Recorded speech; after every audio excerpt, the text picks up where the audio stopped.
Good morning, everyone. Welcome to Satan and Coffee. I hope you're all doing well this morning. It's good to see you, Maeve. Good to see you here. Hope you all enjoyed that music, though that was a couple of tracks from the 1997 movie, The Spawn soundtrack. Uh, yeah, it's definitely a vibe, and I figured, Satan and Coffee, you know, it's first track, please, Satan by Orbital. Um, so good stuff, good stuff, good music. So what we're going to be talking about today is going to be an interesting one. So I wanted to do an episode regarding Infernal Compass, but not Infernal Compass as a service, but what is the Infernal Compass? Why do I call it the Infernal Compass?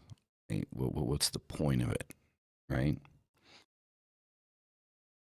So the idea of the Infernal Compass is the rejection of pre-written paths and sacred obediences, choosing sovereign direction through gnosis, will, and confrontation of the self. Right? Compass and currents. Exactly. Exactly, Maeve. 100%.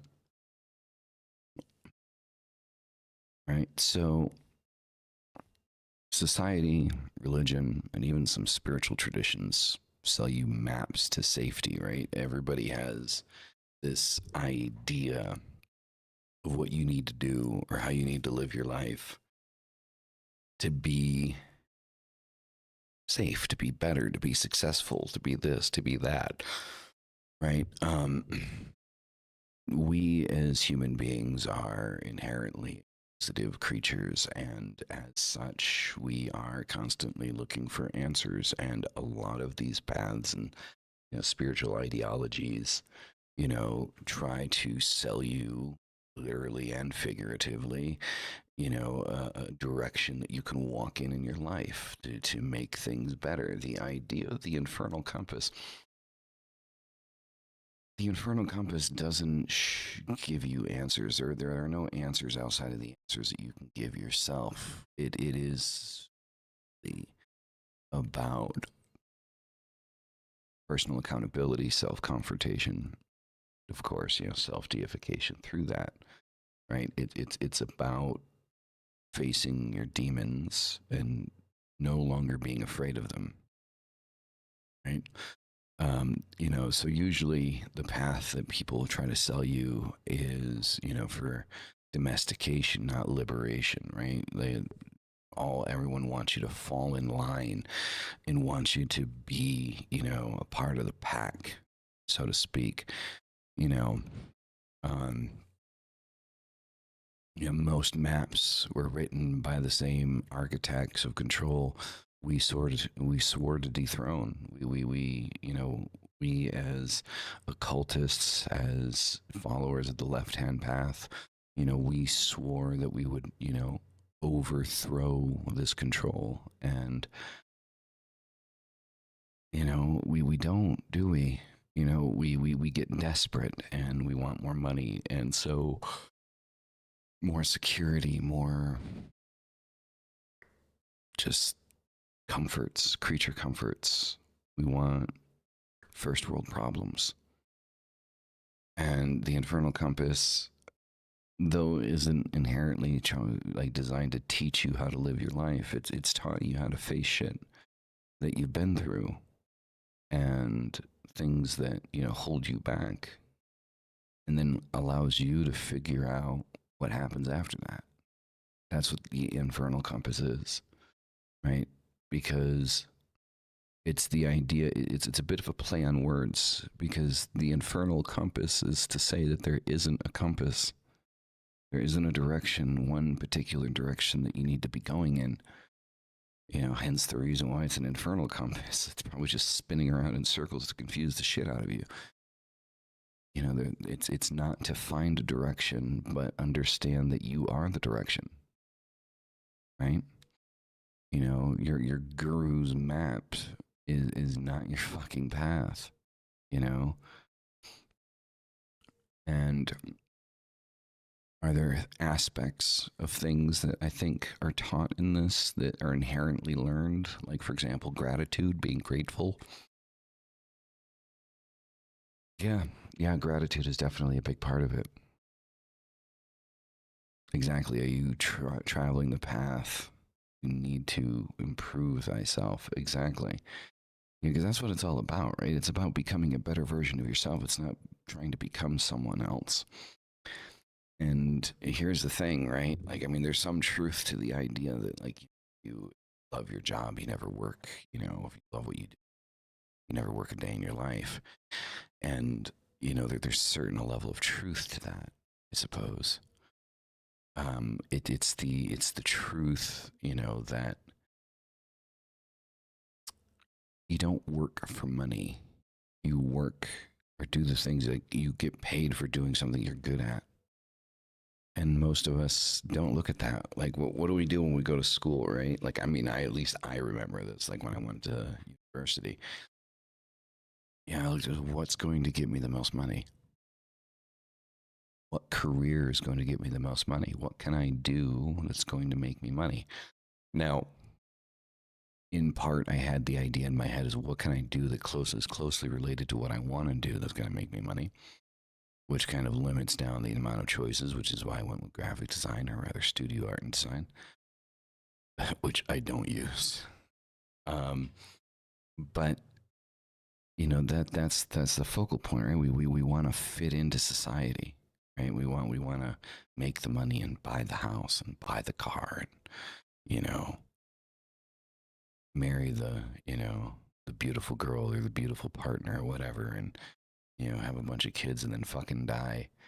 And there's nothing wrong with that. There's nothing wrong with wanting to be married and have kids. I mean, it's always been a goal and aspiration of mine to have a, you know, happy family. So there's nothing wrong with that aspiration. There's nothing wrong with wanting that. But it's when you begin to sacrifice yourself or parts of yourself where then you realize maybe you're going about it the wrong way. Right? So it's like you always have to ask yourself a question, like if you're following a path, if you're following something that somebody else mapped out for you, who drew the map? And what do you lose by staying on it?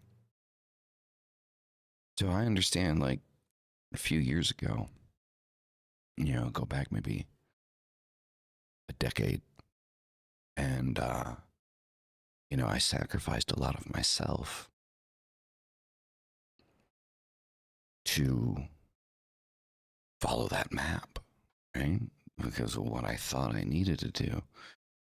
You know, I took out the piercings. I stopped dressing the way that I wanted to dress. You know, I focused on, you know, corporatizing myself, becoming digestible for most people. You know, I focused on that's what I did. And then I realized I hated myself. It reached a point where I would look in the mirror. I fucking hated who I was looking at.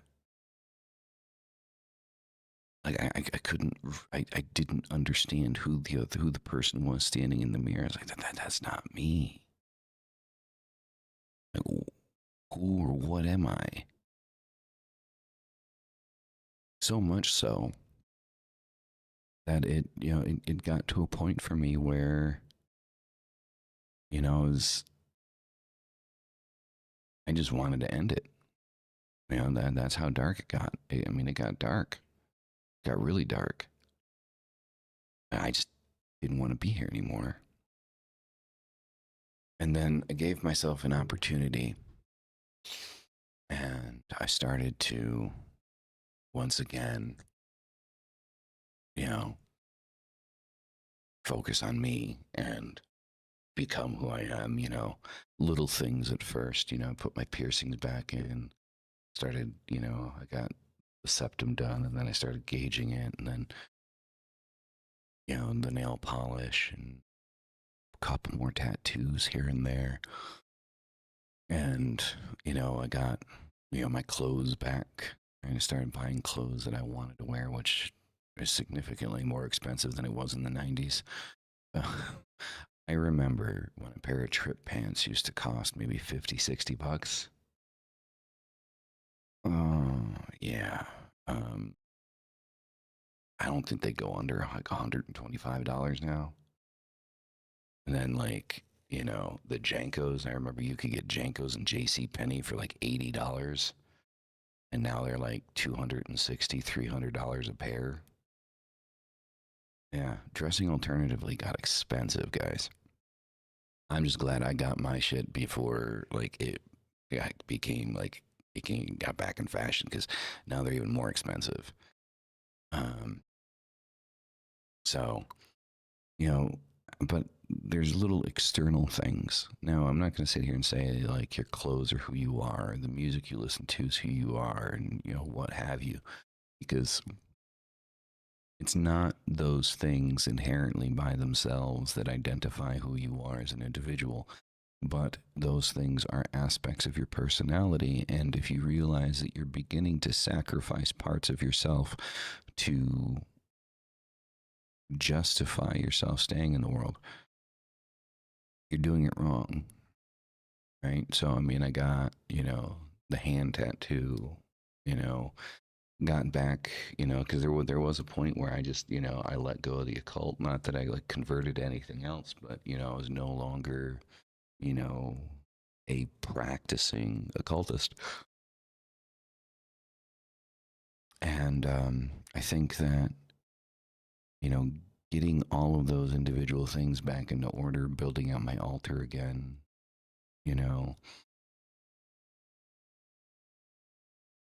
putting that life back together, that person piece by piece, and then I started to look in the mirror and I'm like, I like who I see, and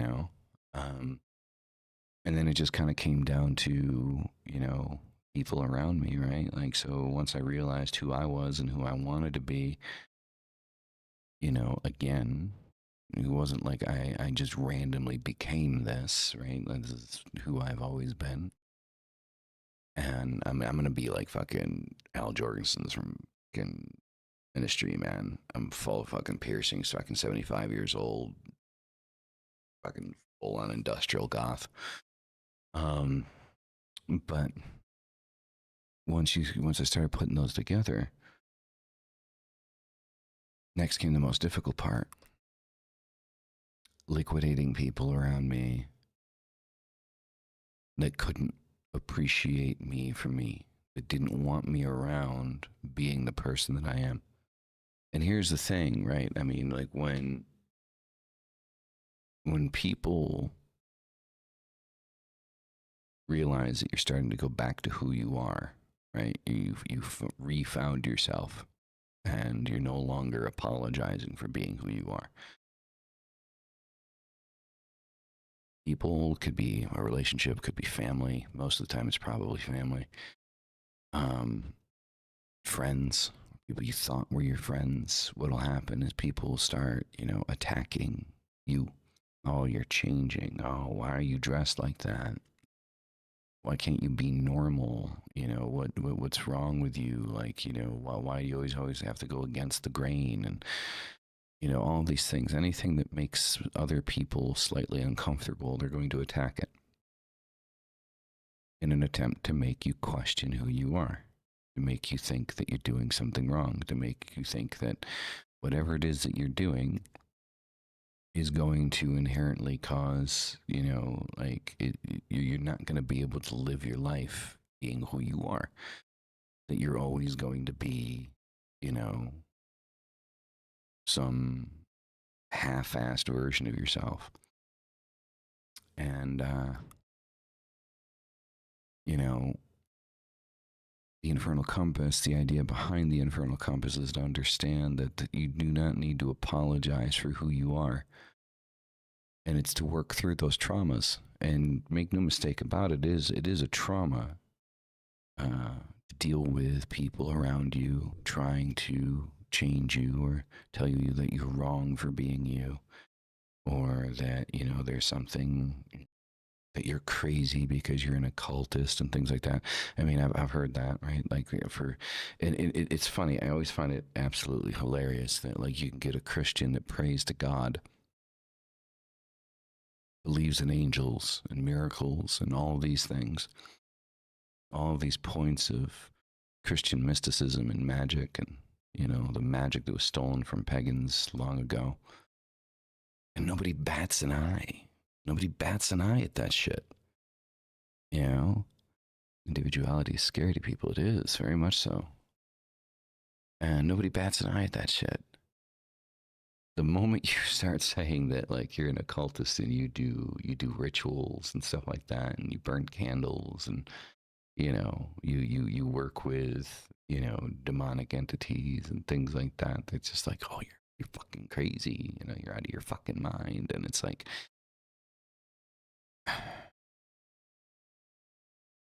it's no different than you getting on your hands and knees, slapping your hands together, and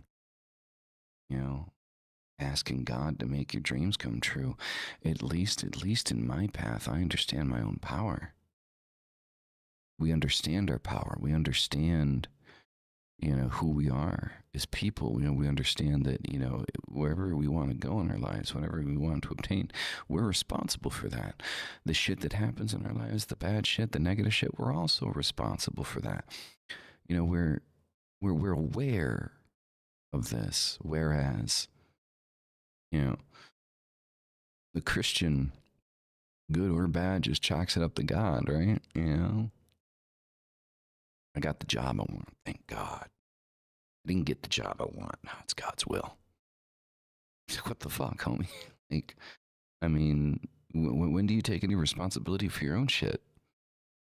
I mean, at least, we're aware of the accountability that we hold to our actions.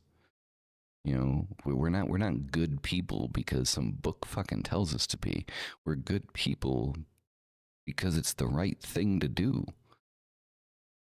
We don't need any other reason. We don't need God to tell us to be good people. And unfortunately, most people, when you do have that spike of individuality, and you dress alternatively and you listen to alternative music and you're into the occult, which is usually a package deal, not all the time, but it's usually a package deal. Let's be honest with ourselves. When you do stuff like that, people are just like, oh, you're a bad person. Go, why the fuck am I a bad person? Because I'm not wearing Levi's and work boots and a fucking flannel? Is that why? Because I'm not wearing a three-piece suit? Because I don't listen to fucking Mozart or Beethoven all the time? Because I don't like pop music? Because I think the Backstreet Boys, NSYNC, Britney Spears, and Christina Aguilera are all fucking trash? I mean, is that what makes me a bad person? Because if that's what makes me a bad person and your bar is that fucking low, like, I hate to see what kind of person you really are. My job, because I was prepared, good at what I was doing. Shan goes a long way, which is accountability, 100%, man. 100%. Chef's kiss on that comment. Preparation, accountability, being accountable for your own ability to do something, being prepared to do something. 100%. 100%. Right? And so, again, going towards this Infernal Compass idea, right? Like, navigating your life with the Infernal Compass is to understand that there's no right or wrong way to do things. But there's a necessity to understand the things that have happened to you and the things that you've been through. There's a necessity to understand, to know yourself, right? Know thyself. Right? I think that phrase became famous after the Matrix, right? You had that. The Oracle has a little Latin plaque above the door. Right? Because you know what that says? It says, know thyself. Understanding the Infernal Compass, that there is no right or wrong direction, left or right, up or down, backwards, forwards. None of them are inherently right or inherently wrong. It's whatever's right for you. But to understand what is right for you, you first must understand why you're making the choices that you're making. Because if you're not happy with where you are, it's not my place to tell you where you're going to be happy. That's not the point. I'm not a fucking shaman, guru, fucking, you know, psychic, whatever. You know, even though I think it's funny that the last video Melinda made attacking me, she's like, "You're definitely not psychic." Like, I never fucking said I was. I never claimed to be fucking psychic. Like, what, because I'm an occultist, you think I inherently think I'm fucking psychic? I mean, we're not all fucking psychotic, woman. Come on. Yeah, we're not all as crazy as you. But no, I'm not psychic. It's not my job to tell you, what direction you need to fucking go in. Only you know that shit. Like, if you're talking to me, if you're hitting me up for a discovery call for Infernal Compass, it's because you already know you're not where you want to be. You may not even know where it is that you want to go. But what I hate about these life coaching programs, most life coaching programs out there, is they make the assumption that you want to go in a particular direction, and they move it in such a way that they attack things that most people want.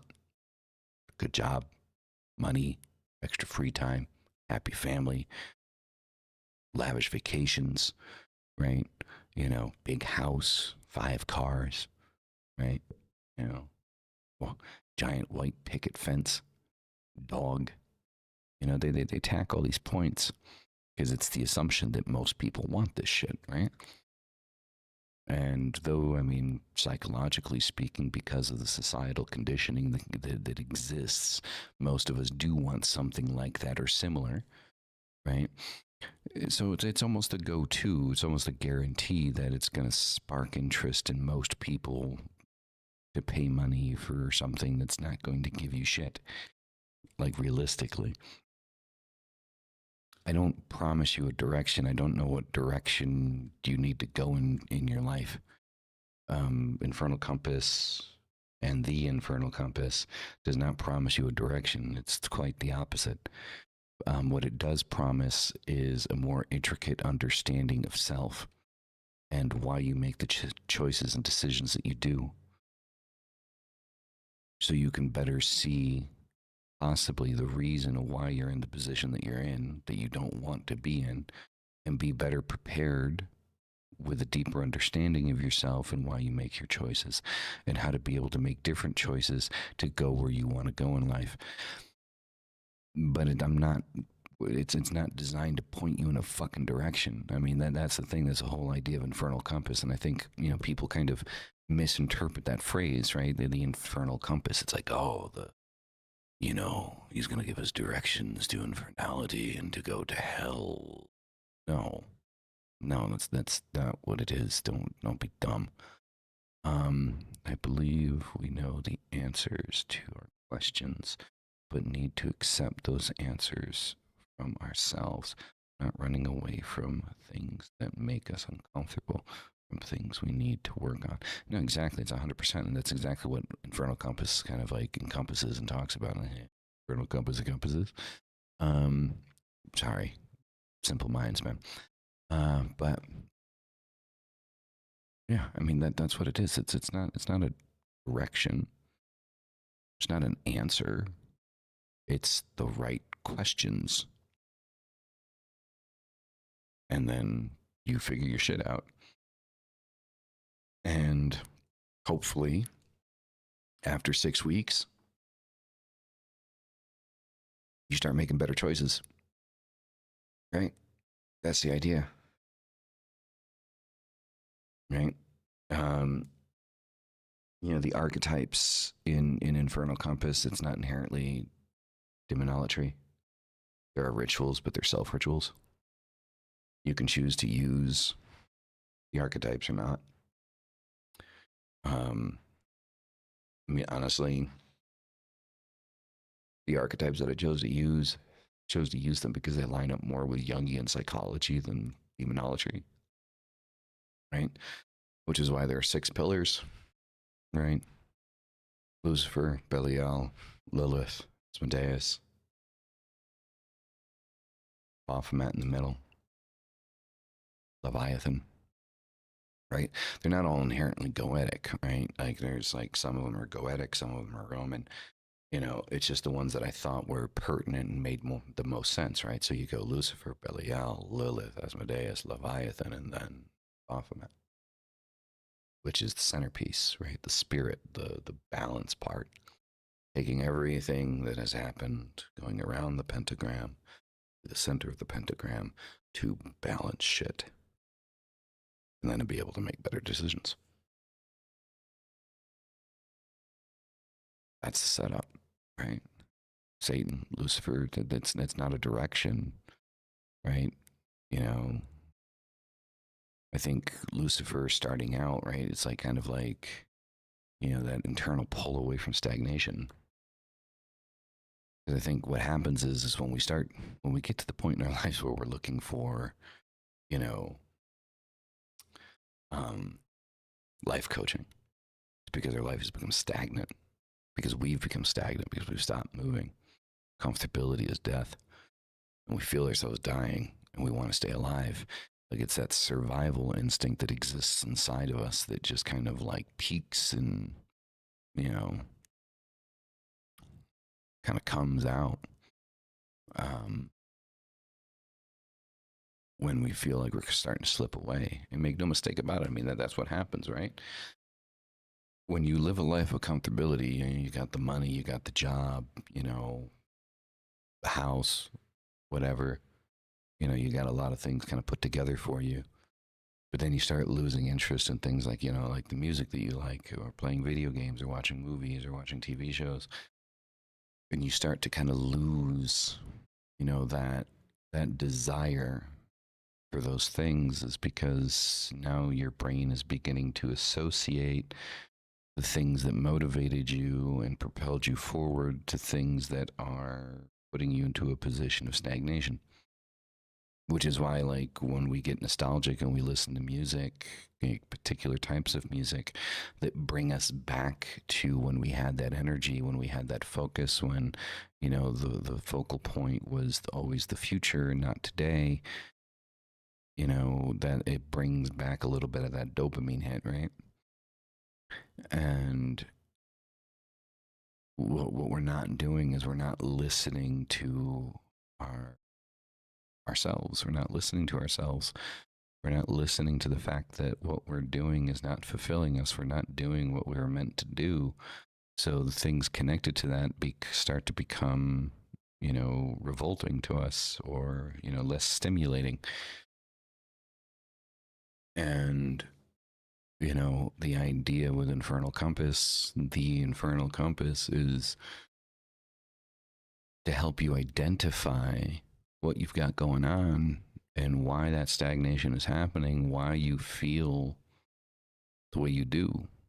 And why are you starting to reach back? I mean, people think, oh, it's just part of getting older. It's like, not really. Like, I mean, I know plenty of people that are significantly older than myself that still have that, like, that gleam in their eyes, you know, that energy, right? That almost innocent energy to want to just dive into the world. And it's fucking crazy, right? So, starting out with Lucifer, right? What Lucifer represents in this is rebellion within, not a set of steps to follow. The Infernal Compass points to experience, individual truth, and evolution, not to a fixed outcome. Lucifer does not give you the road, he gives you the flame to burn it down, right? And what are we burning down? We're burning down these old directions, right? Past roles, conditioning, and traumas are outdated GPS coordinates, right? Best way to put it. Your true north isn't inherited, it's forged in conflict. And yes, I say forged in conflict because it's conflict of self, right? You're fighting yourself all the time, right? If you're not willing to betray who you were, you're not ready to become who you are, right? Like, and then that's like one of the biggest things is like letting go who we were and stop reaching back into the past to feel some sense of relevancy to yourself. Allow yourself to be who you are. Stop trying to be who you were. It's that simple. I think because of society and the conditioning, you need a job, you need to do this, you need to do that. We don't allow ourselves to advance and change and move and grow. I mean, I think we see this like we see that in contrast to people that, have jobs that allow them to be creative. If you look at like actors or musicians and things like that, it's almost seemingly like they never grow up.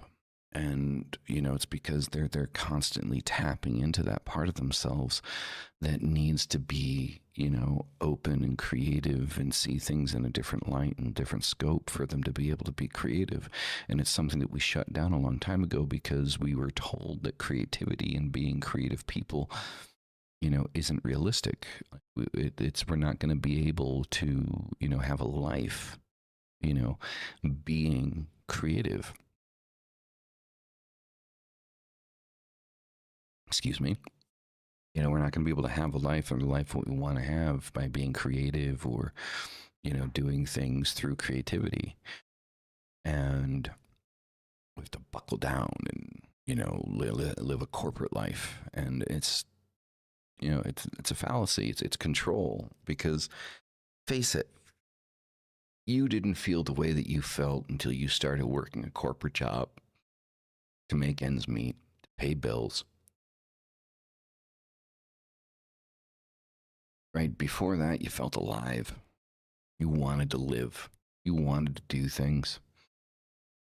And now that you're not, right? That's how you feel. You feel shut down. You feel dead inside, right? Gnosis is earned through direct experience, not read, not heard, not borrowed. Right? We talk about gnosis so much in the occult, but we don't actually talk about how it's obtained, right? People think like people read books and they're like, oh, the gnosis from no, gnosis is something that you get through experience. It's wisdom, man. Gnosis is an earned aspect, like just like wisdom is. You can read and get knowledge. It's not until you learn how to use that knowledge that you have wisdom, right? Spiritual sovereignty means you become map maker. Find ways to be creative, to experience and build yourself 100%. 100%. Like it's most of us are never going to be able to get past the idea of needing a corporate job, but that doesn't mean that we need to stop being who we are. Grant you, corporate life, does make one feel, exhausted mentally, physically, what have you, and makes it hard to, grow past, that stage of your life, but it's not impossible. Trusting yourself is dangerous when you've only known obedience. And that's the point. The Infernal Compass is about trusting yourself. It's about, trusting what you want, trusting who you are, not trying to hold on who you were. And it might sound contradictory, right? Because I'm saying that I went back to, dressing the way that I want to dress and listening to the music that I want to listen to and having tattoos and piercings and yada, yada, yada. But the thing is like, I also understood that, like, who I was in that moment, I wasn't who I was in that moment because I wanted to be that person. I was that person because someone else said that they wanted me to be that. So I didn't go backwards. I went forward into who I am as a person. you know, and I think that there's an important distinction. Change does not inherently mean that you buckle down and you start putting on a suit and tie and you forget about, you know, who you are as an individual. It's about embracing who you are as an individual and growing with yourself, whichever direction that takes you. I can still dress up. I can still wear a suit. I have no problem wearing a suit. I look good in a suit. I clean up nice. But it's not who I am all the time. I'm not going to wear a suit all the time.